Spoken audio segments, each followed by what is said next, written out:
All right. Here's the process we're going to be using.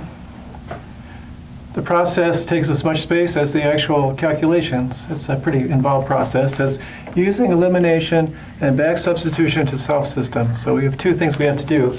Use the elimination process and then use the back substitution process for the system. How does that work? Well, we pick pairs of equations. You've got three equations. So you might have a situation like this. There's 1, 2, 3 equations. And you'd pick pairs. So maybe 1 and 2, and maybe 2 and 3 as my pairs of equations. You pick pairs any way you like. Sometimes you can find a way to do it to make your calculations easier once you see how the calculations are going to unfold if you've done some examples. We take the resulting pair of equations and take the resulting pair, oh, I see. Pick pairs of equations, eliminate the same variable. Okay, so these pairs will maybe eliminate z, and that pair maybe eliminate z. So now all you have is equations with x and y, one for each pair. Take the resulting pair of equations and solve this new system. It's now 2 equations, 2 unknowns. That should give us solutions. Ordinarily, you'll get solutions. Plug the 2 values obtained into an original equation to find the value of the third variable. So we would have found 2 variables so far, and let's find the third variable now just by plugging in. That's the back substitution. Take the x and y, or the y and z, whichever 2 values we obtained, put them into an equation where the other variable exists, and then solve for that variable. And that gives you the solution set. There's no complications. You're doing elimination. Ordinarily, when you eliminate, say these two equations, you eliminate either x or y or z, whichever one you chose. Ordinarily, everything goes fine. You get an equation just in 2 variables. But sometimes something weird happens. And here's the story. If a false statement occurs, what do I mean? Something like 2 equals 3. In the elimination, the planes I'm looking at are parallel.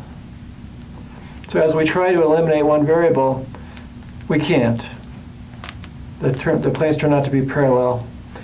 So when you do that subtraction and multiply and subtract to eliminate variables, the variables all disappear, and you get something that's false. That's an indication the planes are parallel. So if you've got 2 parallel planes, no matter how the third plane happens to be positioned, we said that before, you can't get a solution for the 3 equations and 3 unknowns. So once you see a false statement happen, you can stop right there and say there's no solutions to the system. So you ought to be happy when something weird happens, because you can stop. The other thing that could happen is you just get a true statement, like 5 equals 5. If you have a true statement when you're eliminating a variable with 2 equations and 3 unknowns, that means the planes they represent are the same plane. So basically, you don't have 2 different equations. There's just one equation there. They just look like 2 equations. So you try to eliminate a variable.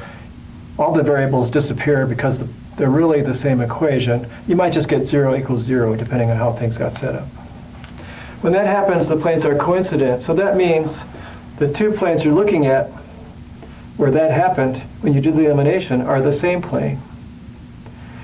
And then unless the third plane is parallel and not coincident, like this picture shows, you'll have infinitely many solutions. So what'll happen there, if you picked your pairs of equations and the first pair gives you a true statement, those 2 planes are parallel. When you take the other pair, like this, if the other pair doesn't give you a false statement, then there'll be infinitely many solutions. Maybe if it gives you a true statement, all 3 planes are the same. If you can solve it for x, when you eliminate, slow this down. Okay, so if we get this, the 2 planes in question are the same plane. We take the third plane that was there, it's going to be paired up with one of these. We're eliminating there.